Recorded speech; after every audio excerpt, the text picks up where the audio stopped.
hadis riwayat Bukhari, Muslim, Tirmizi dan An-Nasa'i. Kata Nabi Musa, tujuan aku datang ke sini ialah untuk belajar tentang petunjuk yang diajarkan oleh Allah kepada kamu. Nabi Khidir menjawab, tidak cukup lagikah dengan Taurat di tangan kamu dan wahyu yang dianugerahkan kepada kamu? Nak belajar apa lagi? Kamu ni dah satu orang Nabi hebat, Nabi besar, ulul azmi pula tu. Kan? Kitab Taurat pun dah ada, wahyu pun dah ada, ya? Ilmu laduni pun dah ada. Dalam Quran ni kadang-kadang dia sebut wahyu, tapi maksud dia ilmu laduni. Contoh dia, diwahyukan kepada lebah. Bukan maksud lebah tu jadi nabi. Maksud dia diilhamkan, ilmu ilham. Diilhamkan kepada lebah, walaupun dia cakap wahyu. Jadi Nabi Musa ni ilmu ilham pun dah ada, wahyu pun dah ada, kitab Taurat pun dah ada. Nak ilmu apa lagi? Okay, sambung kata Nabi Khidir, ilmu yang ada pada diri aku tidak sepatutnya engkau pelajari, dan ilmu yang ada pada dirimu tidak sepatutnya aku pelajari. Ilmu kamu Musa, aku tak sepatutnya belajar, sebab kamu bidang lain. Ilmu aku pula tak sepatutnya kamu nak belajar, sebab aku bidang lain. Jadi di kalangan para ulama' ni sebenarnya ada bidang-bidang tertentu. Bukan satu-satu orang ulama' tu dia mahir semua bidang. Ulama' tu dia ada pangkat syekh ke, maulana ke, doktor ke, tapi dia mahir beberapa bidang saja. Dia tak mahir semua bidang.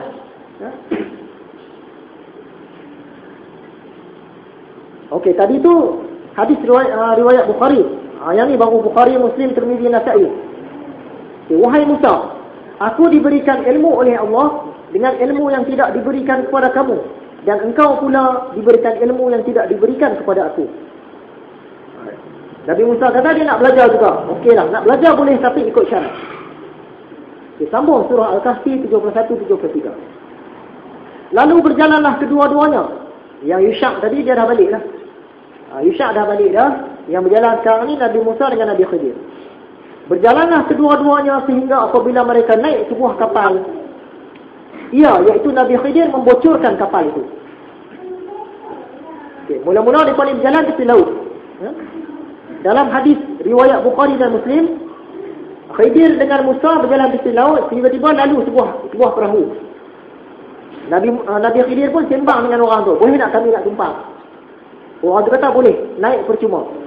Sebab apa percuma? Orang tu kenal Nabi Khidir. Dia biasa tengok Nabi Khidir ni. Dia tahu kalau tuan nak naik tak apalah, mainlah tumpang percuma aja. Dah naik kapal tu, perahu tadi, tiba-tiba Nabi Khidir dia pergi tebuk lubang supaya perahu ni bocor. Dahlah tuan punya perahu tu baik hati, bagi tumpang pula percuma, tapi Khidir ni buat khianat. Dia bagi bocor pula perahu tadi. Apa sebab? Jadi Nabi Musa pun protes. Kata Nabi Musa, patutkah engkau membocorkannya? Sedangkan ia akan menenggelamkan para penumpangnya. Sesungguhnya engkau telah melakukan masalah yang besar. Ni, hang ni patutkah bocorkan perahu ni? Kan? Nanti orang yang naik perahu nanti dipakarang. Hang dah buat masalah dah ni. Kamu dah buat hal dah ni. Dah bawa problem dah ni. Ya? Okey, orang itu berkata, kepada Nabi Khidir, bukankah aku telah katakan bahawa engkau sama sekali tidak akan dapat bersabar bersama aku? Nabi Khidir dah kata, itu dah janji, tak mau tanya. Aku dah cakap dah, kamu tak akan sabar dengan aku. Kan ni tengok, kamu dah tanya dah. Aku tu janji, tak mau tanya. Dia kata Nabi Musa, janganlah engkau marah akan aku disebabkan aku lupa, dan janganlah engkau memberatkan aku dengan sebarang kesukaran untuk ini. Kata Nabi Musa, minta maaf lah. Ya? Minta maaf sebab saya terlupa. Bagi peluang lagi. Ini kali pertama saya terlupa. Bagi peluang lagi. Dan pelajaran lepas ni tolong jangan bagi berat-berat sangat. Sebab kalau pelajaran tu berat sangat, saya tak boleh nak ikut, saya akan tanya. Dia minta rendah sikit pelajaran tu. Jadi kisahnya, berdasarkan hadis, cara Nabi Khidir tebuk lubang ni, dia hentak dengan kaki dia.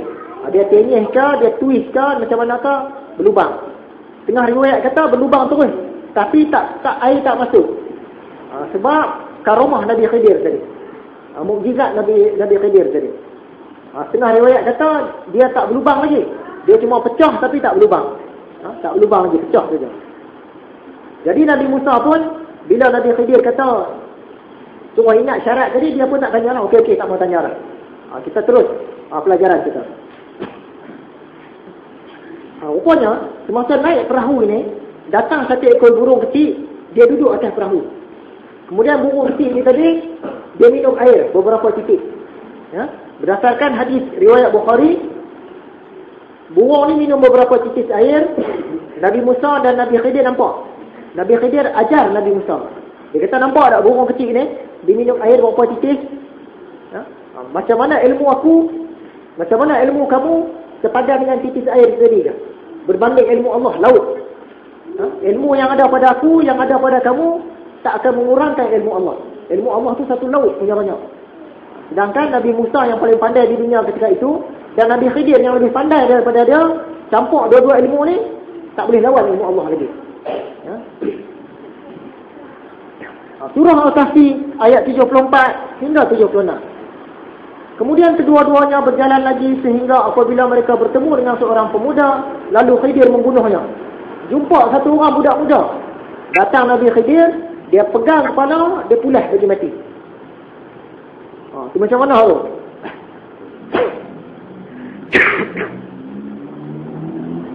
Nabi Musa pun cakap, patutkah engkau membunuh satu jiwa yang bersih, yang tidak berdosa membunuh orang? Sesungguhnya engkau telah melakukan sesuatu yang mungkar. Nabi Musa dia protes lagi lah. Budak elok-elok, duk main-main, Nabi Khidir pergi tangkap. Berdasarkan hadis, dia pegang kepala, pulas, mati. Nabi Musa terkejut. Terus dia protes. Kenapa bunuh budak ni? Budak ni, dia tak pernah buat salah bunuh orang lain. Berdasarkan cakap-cakap Nabi Musa ni, mengikut syariat Nabi Musa ketika itu, boleh bunuh orang asalkan orang tu memang ada jenayah bunuh orang lain. Macam kita sekarang lah, undang-undang Islam sekarang lah. Kalau cakap dia kerat tangan orang, dia tak kena bunuh lagi. Kalau dia bunuh orang lain, baru dia layak dihukum bunuh. Tapi budak muda ni tadi, dia tak bunuh siapa-siapa. Sebab tu Nabi Musa protes. Kamu bunuh dia kenapa? Dia tak pernah bunuh orang lain.